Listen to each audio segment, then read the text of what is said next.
Welcome to new TV Telugu. ఇప్పుడు AP top 10 చూద్దాం. అరకులోయ మండలంలోని మాదల పంచాయతీ పరిధి చిట్టం గొందికి తారు రోడ్డు నిర్మాణం చేపట్టాలని గిరిజనులు డిమాండ్ చేస్తున్నారు. ఏడాది క్రితం తారు రోడ్డు నిర్మాణ పనులు చేపట్టి విడిచిపెట్టేయడంతో ఉన్న మట్టి రోడ్డు ఏటా వర్షాకాలంలో బురదమయంగా తయారవుతూ ఉండడంతో రాకపోకలకు తీవ్ర ఇబ్బందులు ఎదుర్కొంటున్నామని గిరిజనులు తెలిపారు. అధికారులు స్పందించి చిట్టం గొందికి తారు రోడ్డు నిర్మించి తమ కష్టాలు తీర్చాలని కోరుతున్నారు. పశ్చిమ గోదావరి జిల్లా ఉండి జిల్లా పరిషత్ ఉన్నత పాఠశాలలో అభివృద్ధి పనులను రాష్ట్ర మంత్రి నారా లోకేష్ ప్రారంభించారు. ఈ సందర్భంగా పాఠశాలలో ఎమ్మెల్యే కనుమూరి రఘురామకృష్ణంరాజు ఆధ్వర్యంలో క్రీడా ప్రాంగణం, తరగతి గదులను మంత్రి ప్రారంభించడం జరిగింది. ఈ కార్యక్రమంలో ఎమ్మెల్యేలు రఘురామకృష్ణంరాజు, కామినేని శ్రీనివాస్, మద్దిపాటి వెంకటరాజు, మంత్రి నిమ్మల రామానాయుడు తదితరులు పాల్గొన్నారు.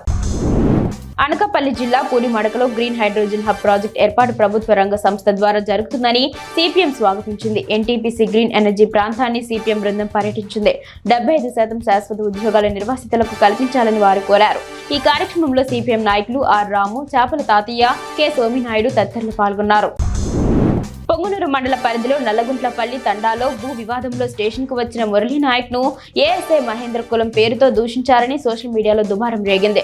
తనకు న్యాయం చేయాలని మురళీనాయక్ పట్టణంలోని అంబేద్కర్ విగ్రహం వద్ద నేలకు తలకొట్టుకుని ఆత్మహత్యా యత్నానికి ప్రయత్నించాడు.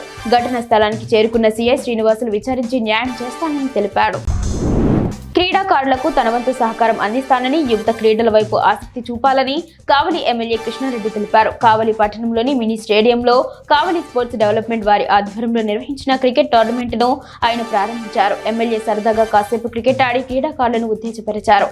ఎమ్మెల్యే మాట్లాడుతూ త్వరలో మినీ స్టేడియం కు మహర్దశ పట్టనుందని తెలిపారు.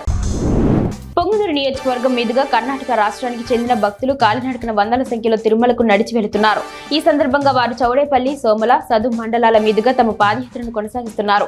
భక్తులు మాట్లాడుతూ వైకుంఠ ఏకాదశి పర్వదినాన్ని పురస్కరించుకొని తాము పాదయాత్ర చేస్తున్నట్లు తెలిపారు. గత 30 సంవత్సరాలుగా ఇలా దైవ దర్శనానికి వెళుతున్నామన్నారు. రాష్ట్ర మంత్రి నారా లోకేష్ పశ్చిమ గోదావరి జిల్లా ఉండి నియోజకవర్గానికి చేరుకున్నారు. ఈ సందర్భంగా ఆయనకు రాష్ట్ర జలవనరుల శాఖ మంత్రి నిమ్మల రామానాయుడు, మాజీ ఎమ్మెల్యే మంతిన రామరాజు, ఎమ్మెల్యే రఘురామకృష్ణంరాజు ఘన స్వాగతం పలికారు. అనంతరం మంత్రి లోకేష్ ప్రజలకు అభివాదం చేస్తూ వారిని పలకరిస్తూ ముందుకు వెళ్లారు.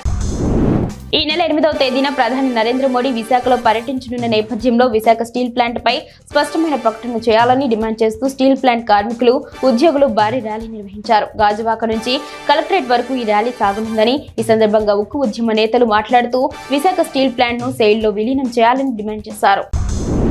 గత 3 రోజులుగా వేతన ఒప్పందం కోసం న్యాయమైన డిమాండ్స్ కోసం పేపర్ మిల్ కార్మికులు సమ్మె చేస్తున్న యాజమాన్యం ప్రభుత్వం మొండి వైఖరి అవలంబిస్తుందని తూర్పుగోదావరి జిల్లా సిపిఐ కార్యదర్శి తాటిపాక మధు తెలిపారు.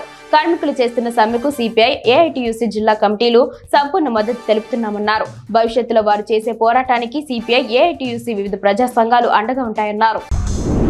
ముంచంగిపుట్టు మండలంలోని బూసి ఫుడ్ పరిసర ప్రాంతంలో పొగమంచు తీవ్రత కొనసాగుతోంది. తెల్లవారుజాము నుంచి ఉదయం 8 గంటల వరకు పొగమంచు దట్టంగా కురిసింది. రహదారులు కనిపించక వాహనదారులు హెడ్లైట్ల వెలుతురులో రాకపోకలు కొనసాగించారు. కనిష్ట ఉష్ణోగ్రతలు నమోదుతో చలి తీవ్రత గణనీయంగా పెరుగుతూ ఉండడంతో గిరిజనులు బయటకు రావాలంటే వణికిపోతున్న పరిస్థితి కనిపిస్తోంది. చలి తీవ్రతతో ఉదయం పనులకు వెళ్లే వారికి ఇబ్బందిగా మారింది.